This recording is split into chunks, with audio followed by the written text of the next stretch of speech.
नमस्कार। आज हम डिस्कस करेंगे इंपॉर्टेंट करंट अफेयर के क्वेश्चन, नेशनल इंटरनेशनल अफेयर के क्वेश्चन भी जो है वो आप इनको कह सकते हैं। अब देखिए, अभी जो है वो एचएएस का एग्ज़ाम हुआ और एचएएस के एग्ज़ाम में आपने देखा कि डायरेक्टली इनडायरेक्टली एचपीजी के तो टच हुई थी लगभग 80-90%, परंतु आप करंट अफेयर्स को देखेंगे तो वहाँ से भी जो है वो क्वेश्चन पूछे गए थे। जैसे कि एक एक्सपो सेट का क्वेश्चन जो है पूछा गया था। एक्सपो सेट के 2 क्वेश्चन आए थे और हमने सिर्फ एक क्वेश्चन डिस्कस किया था एक्सपो सेट का। उस हमारे एक क्वेश्चन से ही वो 2 क्वेश्चन सॉल्व हो गए थे। ठीक है जी। तो इस तरह से ना डायरेक्टली इनडायरेक्टली बहुत सारे क्वेश्चन जो है वो सॉल्व होते हैं। अगर ये सोचें पॉइंट टू पॉइंट यहाँ पर क्वेश्चन पढ़ेंगे और वहाँ पर पूछ ले जाएगा, वो तो बहुत रेयर होता है। परंतु हाँ, डायरेक्टली इनडायरेक्टली ऑप्शंस एलिमिनेट होती हैं, क्वेश्चन डायरेक्टली बन भी जाते हैं और डायरेक्टली आंसर करने में भी हेल्प मिलती है, वो ज़रूर होता है। तो इन क्वेश्चंस को थोड़ा ध्यान से देखें और जो भी इंपॉर्टेंट लगे उसको नोट ज़रूर करें। क्वेश्चन नंबर 1 से डिस्कशन को स्टार्ट करते हैं। बोलते हैं recently who has been elected as speaker of 18th Lok Sabha. तो बोलते हैं कि 18वीं लोकसभा के अध्यक्ष के रूप में किसे चुना गया। देखिए, 18th लोकसभा के इलेक्शन अभी हुए, 7 फेजेज में इलेक्शन हुए। उसके बाद प्रधानमंत्री नरेंद्र मोदी जो है वो प्रधानमंत्री फिर से बने, तीसरी बार जो है प्रधानमंत्री बने।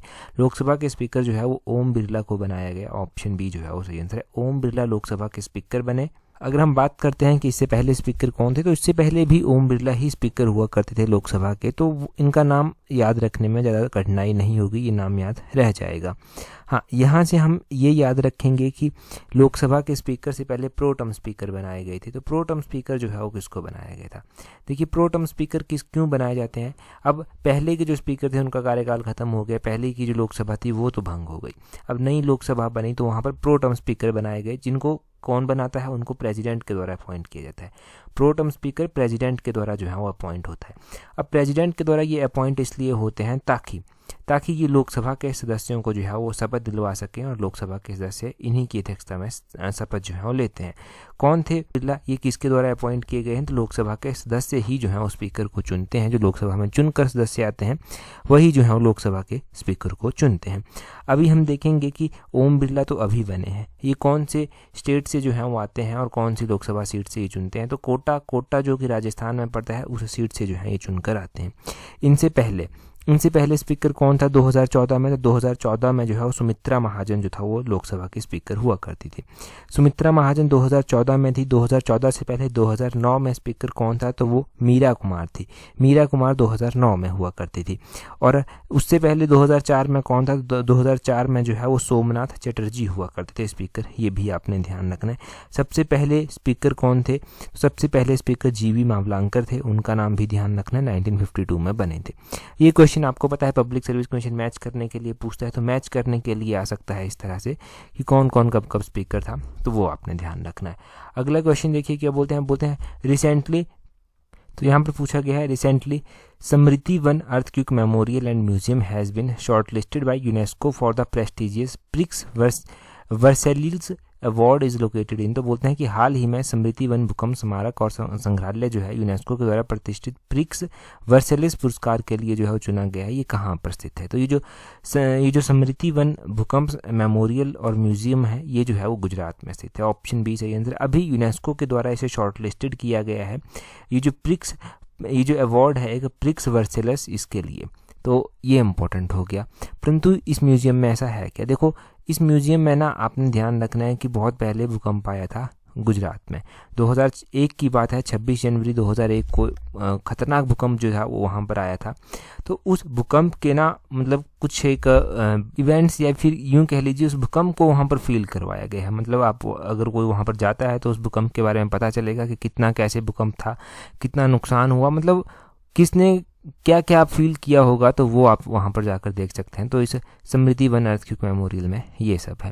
अच्छा, यूनेस्को की बात हो रही है, तो देखो यूनेस्को का एक क्वेश्चन जो मुझे अभी भी लगता है कि बहुत एक्सपेक्टेड है एग्जाम में पूछे जाने के लिए, वो कौन सा है, वो 2023 का क्वेश्चन है कि 2023 में एक क्रिएटिव सिटीज़ नेट और लिटरेचर की क्रिएटिव सिटीज़, यूनेस्को की जो क्रिएटिव सिटीज़ नेटवर्क है उसमें एक 2 सिटीज़ इंडिया की ऐसी है जिनको जो है वो ऐड किया गया है। वो कौन कौन सी, एक है कोझिकोड सिटी, एक है ग्वालियर सिटी। कोझिकोड सिटी को लिटरेचर की श्रेणी में रखा गया है और ग्वालियर को म्यूज़िक की श्रेणी में जो है वो ऐड किया गया है। यूनेस्को की ये जो एक प्रेस्टिजियस क्रिएटिव सिटीज़ की लिस्ट आती है उसमें, तो वो आपने ज़रूर ध्यान रखना है, वो एक्सपेक्टेड क्वेश्चन है। अभी देखो एलाइड का एग्ज़ाम आपने देना है, पीजीटी के बहुत सारे एग्ज़ाम देने हैं, तो उनके लिए ये बहुत ज़्यादा हेल्प करने वाला है। और एलाइड की तैयारी कर रहे हैं ना, तो एलाइड के लिए टेस्ट सीरीज़ का लिंक नीचे डिस्क्रिप्शन बॉक्स कमेंट बॉक्स में दिया गया है। एलाइड का एग्ज़ाम ऐसा एग्ज़ाम है, देखो एचएएस का एग्ज़ाम तो हो गया जैसा होना था, परंतु एलाइड का एग्ज़ाम अब देखो पोस्टें भी थोड़ी ज़्यादा हैं और अपॉर्चुनिटी भी अच्छी है। अगर अच्छी कोशिश करते हैं, हेल्दी कोशिश करते हैं, तो डेफिनेटली आपको हेल्प मिल सकती है। तो ज़रूर कोशिश करें एलाइड के लिए, और टेस्ट सीरीज़ प्रैक्टिस करनी है, अपनी स्टडी को एक अच्छी शेप देनी है, तो टेस्ट सीरीज़ का लिंक नीचे डिस्क्रिप्शन बॉक्स कमेंट बॉक्स में दिया गया है। अगले क्वेश्चन में बोलते हैं, यहाँ पर क्या बोलते हैं Oleg Kononenko set a world record by spending 1000 days in space belongs to which category. तो देखो ओलेग कोनेनेको है ये एक, इन्होंने 1000 दिन बिताकर जो है विश्व रिकॉर्ड बनाया है। 1000 दिन इन्होंने अंतरिक्ष में जो है ये बिताए हैं। तो अंतरिक्ष में 1000 दिन बनाकर ये विश्व रिकॉर्ड बनाया गया है। कौन से कंट्री से ये है? तो ये रशिया कंट्री से जो है ये है, ऑप्शन डी जो है वो सही आंसर हो जाएगा। रशिया से हैं और इन्होंने ये विश्व रिकॉर्ड जो है वो बनाया है। तो ये मोस्ट इंपॉर्टेंट क्वेश्चन हो गया। रशिया की जो स्पेस एजेंसी है उसका क्या नाम है? उसका नाम आपने ध्यान रखना है, उसका नाम है रोस्कोसमॉस, ये आपने नाम ध्यान रखना है उसका। ये रशिया की स्पेस एजेंसी का नाम है। जैसे इंडिया के पास इसरो है, यूएसए के पास नासा है, वैसे ही रशिया के पास ये रोस्कोसमॉस है, ये आपने ध्यान रखना है। अगर इंडिया का कोई क्वेश्चन माइंड में आ रहा है तो आप बिल्कुल सही ट्रैक पर जो है वो जा रहे हैं। नाम आपके माइंड में अभी आना चाहिए गोपी का। गोपी जो इनका नाम इम्पोर्टेंट है क्योंकि इनके द्वारा जो है रिकॉर्ड बनाया गया है। ये फर्स्ट इंडियन स्पेस टूरिस्ट बने हैं, ठीक है, ये फर्स्ट इंडियन स्पेस टूरिस्ट बने हैं। और एयरफोर्स में एयरफोर्स में पायलट हुआ करते थे इससे पहले। गोपी थोटापुरा का नाम आपने ध्यान रखना है। और ये नाम जो है मैंने इससे पहले दो पार्ट अगर आप देखेंगे तो वहाँ पर पहला ही क्वेश्चन ये डिस्कस हुआ था। इससे पहले आपने राकेश शर्मा का नाम भी ध्यान रखना है। राकेश शर्मा का नाम इम्पोर्टेंट है क्योंकि वो फर्स्ट इंडियन सिटीजन बने थे जिन्होंने स्पेस को ट्रैवल किया था। ये जो है ये स्पेस टूरिस्ट हैं। और राकेश शर्मा जो है वो पहले इंडियन थे जिनके द्वारा स्पेस ट्रैवल किया गया था। अप्रैल 3, 1984 को किया गया था। 3 अप्रैल 1984 को उनके द्वारा स्पेस जो था वो ट्रैवल किया गया था। तो राकेश शर्मा का क्वेश्चन नाम भी इम्पोर्टेंट है आपके पास। और जो भी हमने अभी अंतरिक्ष से रिलेटेड पढ़ा वो सारा का सारा इम्पोर्टेंट हो गया। नेक्स्ट क्वेश्चन देखते हैं हमारे पास क्या पूछा गया है। और ये भी मोस्ट इम्पॉर्टेंट अपॉइंटमेंट है जो अभी हम पढ़ रहे हैं।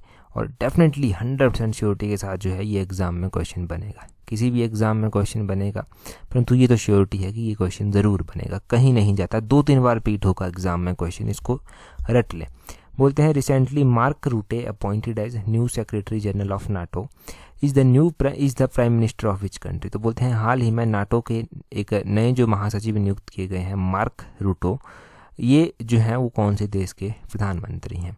देखो मार्क रूटो जो है वो अभी हाल फिलहाल में जो है नाटो के नए सेक्रेटरी जनरल बनाए गए हैं। और ये नीदरलैंड कंट्री के जो है वो क्या है, प्राइम मिनिस्टर हैं। ऑप्शन सी जो है वो सही आंसर हो जाएगा। क्वेश्चन बहुत ही ज़्यादा इंपॉर्टेंट है ये क्वेश्चन। नाटो का पूरा नाम नॉर्थ अटलांटिक ट्रीटी ऑर्गेनाइजेशन है। और जो रशिया यूक्रेन का युद्ध चल रहा है तो नाटो का एक बहुत ही अहम योगदान है यहाँ पर। नाटो का अहम योगदान तो है ही है, परंतु नाटो की स्थापना कब की गई थी? नाटो की स्थापना 1949 में जो था वो की गई थी। नाटो का हेडक्वार्टर जो है वो कहाँ पर स्थित है? नाटो का हेडक्वार्टर ध्यान रखना है ब्रुसेल्स बेल्जियम में जो है वो नाटो का हेडक्वार्टर जो है वो स्थित है।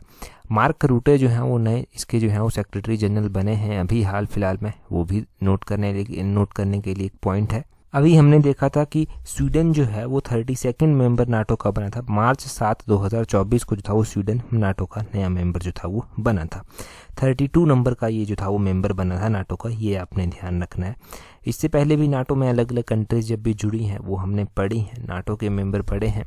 तो इतना ज़रूर है 32 कंट्रीज़ तो नहीं पूछी जा सकती एग्ज़ाम में, ना ही ये याद रहेंगी। अगर पूछी भी जाएँ तो पूछे जाने की संभावना बहुत कम है। अगला क्वेश्चन देखिए। बोलते हैं recently which country has launched its first space agency and plans to make a Mars landing by 2045। तो बोलते हैं कि हाल ही में किस देश ने अपनी पहली अंतरिक्ष एजेंसी शुरू की है जो 2045 तक मंगल ग्रह पर उतरने की योजना बना रही है। तो एक कंट्री ऐसी है जिसने अभी पहली बार ही अपनी एक अंतरिक्ष एजेंसी जो है वो लॉन्च की है। और वो प्लान कर रही है कि 2045 तक जो है हम जो है वो मंगल पर जो है वो लैंड करेंगे। तो मंगल के पीछे वैसे बहुत सारी कंट्रीज जो है वो पड़ी हुई हैं, कुछ ना कुछ तो ये मतलब एस्टेब्लाइजमेंट वहाँ पर कर ही देंगे, आज कुछ सालों के बाद ही करेंगे परंतु कर देंगे। अब देखो यहाँ पर बोलते हैं फर्स्ट स्पेस एजेंसी कौन है, ये साउथ कोरिया है कंट्री, ऑप्शन डी सही आंसर। साउथ कोरिया जो है कंट्री है इसने अभी इसने अपनी स्पेस एजेंसी लॉन्च की है, फर्स्ट स्पेस एजेंसी है यहाँ की, और ये प्लान कर रहे हैं कि 2045 तक जो है वो मंगल पर लैंड कर जाएंगे। क्या नाम है इस स्पेस एजेंसी का? तो साउथ कोरिया के द्वारा जो अपनी स्पेस में प्रेजेंस बढ़ाने के लिए एक एजेंसी बनाई गई है, उसका नाम आपने ध्यान रखना है, कासा उसका नाम है, कोरिया एरोस्पेस एडमिनिस्ट्रेशन इसका नाम है पूरा, ये आपने ध्यान रखना है। तो कासा कौन सी कंट्री की स्पेस एजेंसी हुई, ये आपको पता चल गया, साउथ कोरिया की जो है ये स्पेस एजेंसी जो है वो हुई। दूसरी ओर आपने ध्यान रखना है कि यहाँ पर जो साउथ कोरिया कंट्री है उसके प्रेसिडेंट कौन है, तो प्रेसिडेंट हैं यहाँ के योन सुक योल, ये आपने ध्यान रखना है। योन सुक योल जो है ये साउथ कोरिया के प्रेसिडेंट हैं। साउथ कोरिया एक नॉर्थ कोरिया भी कंट्री है, नॉर्थ कोरिया और साउथ कोरिया बाउंड्री शेयर करती हैं, इस बाउंड्री को क्या कहते हैं, तो ये 38th पैरेलल के नाम से जो है वो जानी जाती है। 38th पैरेलल आपने ध्यान रखना है, इस नाम से जो है ये जानी जाती है। हम तो चंद्रग्रह पर जो है लैंड जो है वो कर सके हैं, तो चंद्रयान हमने जो भेजा था 30 नंबर का लैंड किया है वहाँ पर जाकर, वो कब लैंड किया है जाकर, अगस्त 23 को जो है वो लैंड किया है सक्सेसफुली वहाँ पर जाकर, और अगस्त 23 को नेशनल स्पेस डे मनाने की घोषणा भी की गई है। जहाँ पर वो लैंड किया है जाकर उसको शिव शक्ति पॉइंट का नाम भी जो है वो ऑफिशियली दिया गया है। और उसकी लॉन्चिंग डेट क्या थी चंद्रयान 3 की, वो भी पता होना चाहिए। चंद्रयान 3 की लॉन्चिंग डेट थी 14 जुलाई इसकी लॉन्चिंग डेट थी 2023, और अगस्त 2023 में जो है ये लैंड किया था, ये आपने ध्यान रखना है ज़रूर। आगे बोलते हैं Nelson Mandela award for health promotion given to, तो बोलते हैं 2024 स्वास्थ्य संवर्धन के लिए नेल्सन मंडेला पुरस्कार किसे दिया गया। देखो नेल्सन मंडेला अवार्ड जो है वो किसको दिया गया 2024 के लिए, और ये अवार्ड दिया गया हेल्थ प्रमोशन के लिए। तो ये अवार्ड दिया गया किसको, NIMHANS बेंगलुरु को, इसको जो है ये अवार्ड दिया गया। और ये जो NIMHANS है ये है क्या, इसका नाम भी आपने ध्यान रखना है, national institute of mental health जो है ये है, national institute of mental health ये है, बेंगलुरु में ये स्थित है, और इसको जो है ये अवार्ड जो है वो दिया गया है। अच्छा, मेंटल हेल्थ डे भी जो है वो मनाया जाता है, ये मेंटल हेल्थ डे जो है वो कब मनाया जाता है, तो वर्ल्ड मेंटल हेल्थ डे अक्टूबर 10 को जो है वो मनाया जाता है। एक सिंपल हेल्थ डे ही मनाया जाता है, वो कब मनाया जाता है वो आप कमेंट करके बता दीजिए। यहाँ पर ही एक नाम दिया गया है 60 पैराशूट हॉस्पिटल, ये नाम भी इम्पॉर्टेंट है क्योंकि 60 पैराशूट हॉस्पिटल जो है इसको जो है सुभाष चंद्र बोस आपदा प्रबंधन पुरस्कार 2024 से नवाजा गया है। तो 60 पैराशूट हॉस्पिटल भी आपने ध्यान रखना है, इसको सुभाष चंद्र बोस आपदा प्रबंधन पुरस्कार 2024 से नवाजा गया। और NIMHANS जो है ये भी आपने बेंगलुरु का ध्यान रखना है, इसको जो है वो स्वास्थ्य संवर्धन के लिए नेल्सन मंडेला अवार्ड जो है वो अभी दिया गया। अगले क्वेश्चन में देखते हैं क्या पूछते हैं। अगले क्वेश्चन में बोलते हैं इन 2023-24 India received the highest foreign direct investment from which of the following country. बोलते हैं 2023-24 में इंडिया को जो है वो हाईएस्ट FDI जो है वो मिला, फॉरेन डायरेक्ट इन्वेस्टमेंट जो है वो मिला, किस कंट्री से मिला। 2023-24 में इंडिया को जो हाईएस्ट FDI मिला वो मिला सिंगापुर कंट्री से, ऑप्शन सी जो है वो सही आंसर हो जाएगा। सिंगापुर कंट्री से जो है वो इंडिया को हाईएस्ट FDI पूछा गया है, FDI जो है वो मिला है। कई बार FDI का पूरा नाम ही एग्जाम में पूछ लिया जाए, तो फॉरेन डायरेक्ट इन्वेस्टमेंट, ये आपने इसका पूरा नाम जो है वो ध्यान रखना है। अब देखो सिंगापुर ने जो है वो टॉप किया है FDI में 2023-24 में। इसको देखो, इसमें जो सिंगापुर को अगर हम कंपेयर करें पिछले साल के साथ तो थोड़ा डिप देखने को मिला है, 31.55% डिप यानी कि फॉल देखने को मिला है। अगर हम बात करें कि सिंगापुर के अलावा जो हाईएस्ट जो इंडिया में FDI आया है वो कहाँ से आया है, तो टॉप इन्वेस्टर जो है वो मॉरिशस एक कंट्री है जहाँ से 7.97 बिलियन जो है वो आया है। उसके बाद US आता है जहाँ से 4.99 बिलियन जो है वो रिसीव हुआ है FDI। अगर हम इंडियन स्टेट्स में बात कर लेते हैं कि किस स्टेट को highest FDI foreign direct investment जो है वो मिली, तो स्टेट महाराष्ट्र को 30% मिली, कर्नाटक को 22% मिली, गुजरात को 17% मिली, दिल्ली को 13% मिली, तमिलनाडु को 5% मिली। तो ये टॉप स्टेट हैं FDI के मामले में, फॉरेन डायरेक्ट इन्वेस्टमेंट के मामले में। और आपने ध्यान रखना है कि सिंगापुर टॉप कंट्री है, सिंगापुर के बाद मॉरिशस है, मॉरिशस के बाद जो है वो यूएस कंट्री जो है वो इस लिस्ट में आती है। तो ये इंपॉर्टेंट आपके लिए हो गया, एक लिस्ट भी बना लेनी है इसकी। तो देखते हैं जी अगले क्वेश्चन में हमसे क्या पूछा गया है। नेक्स्ट क्वेश्चन देखते हैं, इंपॉर्टेंट क्वेश्चन है अगला भी। अगले क्वेश्चन में बोलते हैं Claudia Sheinbaum has been elected as first women president of. तो क्लाउडिया शेनबाम अभी हाल फिलहाल में पहली महिला राष्ट्रपति बनी है। कहाँ की ये पहली महिला राष्ट्रपति जो है वो बनी है? देखिए, अगर हम इस तरह के अपॉइंटमेंट्स की बात करते हैं, कोई भी महिला किसी भी इंपॉर्टेंट पोस्ट पर किसी भी कंट्री की जाती है ना, तो वो क्वेश्चन ऑटोमेटिकली इंपॉर्टेंट हो जाता है और उस क्वेश्चन की 99% संभावना ऐसी हो जाती है कि एग्ज़ाम में पूछा जाएगा, और ये क्वेश्चन भी उन्हीं में से एक है। क्लाउडिया शेनबाम जो है वो अभी हाल फिलहाल में जो है वो मैक्सिको की पहली महिला राष्ट्रपति जो है वो चुनी गई है। ऑप्शन ए जो है वो सही आंसर हो जाएगा। बाकी आपने दूसरी ओर ध्यान रखना है कि अभी G7 की समिट हुई है, इसको इटली के द्वारा होस्ट किया गया है। तो इटली की जो प्रधानमंत्री हैं उनका नाम क्या है? उनका नाम भी आपने ध्यान रखना है, जॉर्जिया मेलोनी उनका नाम है, वो भी आपको याद रहना चाहिए। अच्छा, क्या कुछ और भी यहाँ से याद रखेंगे? तो हाँ, यहाँ से ध्यान रखेंगे आप हाला टोमाडोटिर का नाम। हाला टोमाडोटिर जो है वो अभी हाल फिलहाल में आइसलैंड के 7th प्रेसिडेंट जो हैं वो बने हैं। 7th प्रेसिडेंट यहाँ के ये बने हैं। अभी आने वाले जो प्रेसिडेंट बनेंगे नई किसी कंट्री के, तो यूएसए उसमें होगा, फ्रांस उसमें होगा, ठीक है जी। तो वो नाम भी इम्पोर्टेंट हो जाएंगे आपके लिए, जब भी वो प्रेसिडेंट बनते हैं वहाँ के, तो वो इम्पोर्टेंट हो जाएंगे। अभी हमने 2 इम्पोर्टेंट कंट्रीज जो हैं वो जान ली। G7 का नाम यहाँ पर लिया गया, तो जल्दी से जो है वो G7 की मेंबर कंट्रीज़ का जो है वो हम रिवाइज़ कर लेते हैं कि कौन कौन सी जो है उसकी मेंबर कंट्रीज हैं। तो एक जापान इसकी मेंबर कंट्री है, एक जो है इंग्लैंड इसकी इम्पोर्टेंट कंट्री है, यूके जिसको बोलते हैं, यूएसए जो है वो इसमें आता है, यूएसए के अलावा इटली जिसने अभी इसको होस्ट किया वो जो है वो आता है, कनाडा इसमें आता है, वो आपने ध्यान रखना है, जर्मनी इसमें आता है, फ्रांस इसमें जो है वो आता है। साथ में ही आपने एक और बात यहाँ पर ध्यान रखनी है कि इंडिया जो है वो G7 का मेंबर नहीं है। पिछली बार भी बताया था, इस बार फिर से बता रहा हूँ, इंडिया G7 का मेंबर नहीं है, परंतु इंडिया को स्पेशल इन्वाइटी के रूप में बुलवाया गया था, तो स्पेशल इन्वाइटी के रूप में इंडिया वहाँ पर गया। अगला क्वेश्चन देखते हैं। अगले क्वेश्चन में बोलते हैं who has been selected for Gudleppa Hallikeri award 2024। तो अभी हाल फिलहाल में जो है वो गुडलेपा हलीकेरी पुरस्कार के लिए किसको चुना गया है? ये भी इम्पोर्टेंट अवार्ड है। कोई भी अवार्ड मिलता है तो वो इम्पोर्टेंट हो जाता है, और पब्लिक सर्विस कमीशन अभी तो कुछ भी पूछ लेता है, कहीं से भी उठाकर स्टेटमेंट ही बना देगा क्वेश्चन की, कुछ भी कर लेगा, परंतु पूछेगा ज़रूर वो कुछ ना कुछ टफ करने के लिए, तो ऐसे क्वेश्चन काम आ जाते हैं। तो ये गुडलेपा हेलिकेर अवार्ड जो है वो अभी दिया गया है सीधालिंगा पटानसेठी को, इनका नाम आपने ध्यान रखना है, प्रोनाउंसिएशन देख लेना इनके नाम की थोड़ी सी कैसे है, ठीक है। और अगर हम बात करते हैं यहाँ पर और भी इम्पोर्टेंट अवार्ड्स की, तो एक इम्पोर्टेंट अवार्ड तो हमारे पास यहाँ पर दिया गया है, कृष्णा प्रकाश का नाम, इनको जो है ये हिंदी साहित्य भारती अवार्ड जो है वो मिला है। कौन सा? हिंदी साहित्य भारती अवार्ड जो है वो मिला है, इनका अवार्ड आपको याद हो जाएगा। अब यहाँ से एक और बात याद रखनी है, हमारे पास जो है वो पद्म अवार्ड जो है वो होते हैं, तो टोटल तो 132 पद्म अवार्ड जो हैं वो दिए गए। इनमें से पद्म विभूषण जो होते हैं ना, पद्म विभूषण, वो इम्पोर्टेंट होते हैं। तो कितने लोगों को पद्म विभूषण दिया गया? अभी जो लेटेस्ट दिया गया है 2024 में, तो वो 5 लोगों को पद्म विभूषण दिया गया। वो 5 लोग कौन कौन से हैं, कौन कौन सी श्रेणी में वो आते हैं, श्रेणी मतलब किस किस फील्ड में उनको दिया गया है, वो ध्यान रखना। एक तो वेंकैया नायडू जी को दिया गया है, ये तो आपको पता है, पहले वाइस प्रेसिडेंट जो था वो इंडिया के हुआ करते थे, पब्लिक अफेयर में जो है वो इनको मिला है।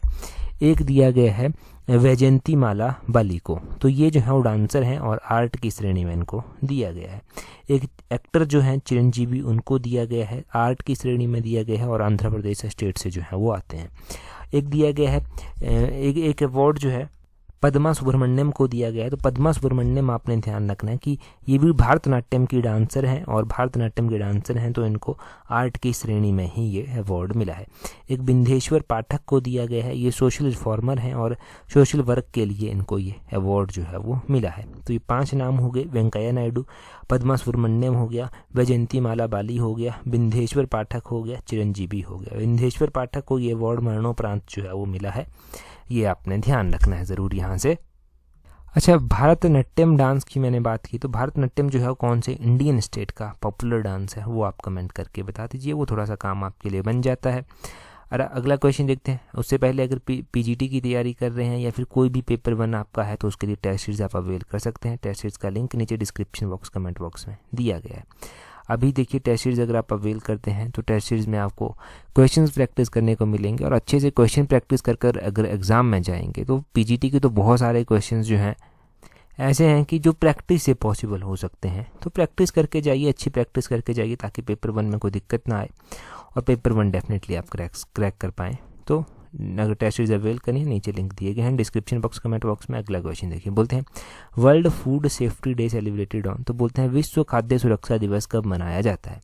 देखिए वर्ल्ड फूड सेफ्टी डे भी मनाया जाता है और ये कब मनाया जाता है, तो ये जून महीने की 7 तारीख को मनाया जाता है। ऑप्शन ए सही आंसर है। और देखिए जून महीने की 7 तारीख को मनाया जाता है। इस बार इसकी थीम क्या थी, इस बार इसकी थीम थी food safety prepare for the unexpected. ये जो था वो इसकी थीम थी। जून 7 2024 को ये मनाया गया। आपने एक बात यहाँ पर ध्यान रखनी है कि जो टेलीग्राम पर मैं इंपॉर्टेंट डेज़ के क्यूज़ कई बार पोस्ट करता हूँ, क्यूज़ के साथ ही जो है वो वहाँ पर थीम भी उनकी पोस्ट की जाती है ताकि आप आंसर कर पाएँ और याद रहे। मैक्सिमम टाइम थीम्स जो है वो 60-70% एस्पिरेंट्स जो है वो गलत ही टिक करते हैं। तो थीम के ऊपर ज़्यादा ध्यान दिया करें। कई बार तो डे को भी गलत टिक कर देते हैं, परंतु थीम मोस्ट इंपॉर्टेंट हो जाती है, गलती नहीं होनी चाहिए वहाँ पर। तो टेलीग्राम पर उस चीज़ को भी ध्यान में रखें थोड़ा सा। अगर एक और इम्पॉर्टेंट डे मनाया जाता है वो मई 31 को मनाया जाता है, वो है world no tobacco day. World no tobacco day जो है वो मनाया जाता है कब, 31 मई को। 31 मई को ये वर्ल्ड नो टबैको डे मनाया जाता है और इसकी थीम क्या थी, इसकी थीम थी protecting children from tobacco industry interference. तो ये इसकी थीम थी protecting children from tomato industry interference. ये आपने ध्यान रखनी है इसकी थीम। तो 2024 में जो थीम थी इसकी वो भी इम्पोर्टेंट है। इसके अलावा देखो MSME डे मनाया जाता है जो कि मैंने टेलीग्राम पर पोस्ट किया था और सिर्फ 42% ने ही जो है वो सही आंसर इसका बताया था। MSME डे है micro small medium enterprises day. ये जून महीने की 27 तारीख को मनाया जाता है और इसकी थीम सिर्फ 17% लोगों ने ही जो है वो सही बताई थी। 17% लोगों ने ही सिर्फ थीम सही बताई थी, बाकियों ने सभी ने रॉन्ग ही टिक किया था। थीम है इसकी MSME एंड SDG यानी कि सस्टेनेबल डेवलपमेंट गोल्स। तो इसकी थीम भी जो है वो ध्यान रखनी है। इससे पहले भी मैंने एक इम्पॉर्टेंट डे जो है वो पोस्ट किया था। वो डे क्या था, वो था international day against drug abuse and illicit trafficking. नशीली दवाओं के दुरुपयोग और उनका अवैध जो तस्करी होती है उसके खिलाफ एक अंतर्राष्ट्रीय डे मनाया जाता है। वो जून महीने की 26 तारीख को मनाया जाता है और उसकी थीम क्या रखी गई थी, उसकी थीम रखी गई थी evidence is clear invest in prevention. ये इसकी थीम रखी गई थी evidence is clear invest in prevention. सिर्फ 32% लोगों ने ही जो है वो थीम सही बताई थी, बाकी सभी ने गलत ही टिक किया था। और उसके पहले वर्ल्ड ओलंपिक डे जो था वो क्यूज़ के रूप में डाला था। वर्ल्ड ओलंपिक डे जून महीने की 23 तारीख को मनाया जाता है और सिर्फ 39% लोगों ने सही आंसर बताया था। इंटरनेशनल ओलंपिक डे की थीम की बात करें वो तो सिर्फ 22% लोगों ने ही सही बताई थी। उसकी थीम क्या थी इंटरनेशनल ओलंपिक डे 2024 की, लेट्स मूव एंड सेलिब्रेट। ये आप देख लेना, लेट्स मूव एंड सेलिब्रेट जो था वो इसकी थीम थी। तो ये थीम्स भी आपने ध्यान रखनी है क्योंकि इनमें कन्फ्यूजन होता है, भूल जाते हैं, तो नोट भी कर ली साथ में ही चाहे। ठीक है जी। क्वेश्चन देखिए, क्वेश्चन क्या है पूछा गया, यहाँ पे पूछा गया है recently who has became the first women helicopter pilot of Indian navy. तो इंडियन नेवी जो भारतीय नौसेना है उसकी पहली महिला हेलीकॉप्टर पायलट बनी है, वो कौन बनी है। 4 ऑप्शंस आपके पास दिए गए हैं, जल्दी से कमेंट करके बता दीजिए। टेलीग्राम पर अगर आपने अभी तक ज्वाइन नहीं किया है तो अपने टेलीग्राम से @allexam31 इस तरह से सर्च करना, आपको हमारा टेलीग्राम चैनल मिल जाएगा। That's all for today. Thank you very much for watching and listening it very patience.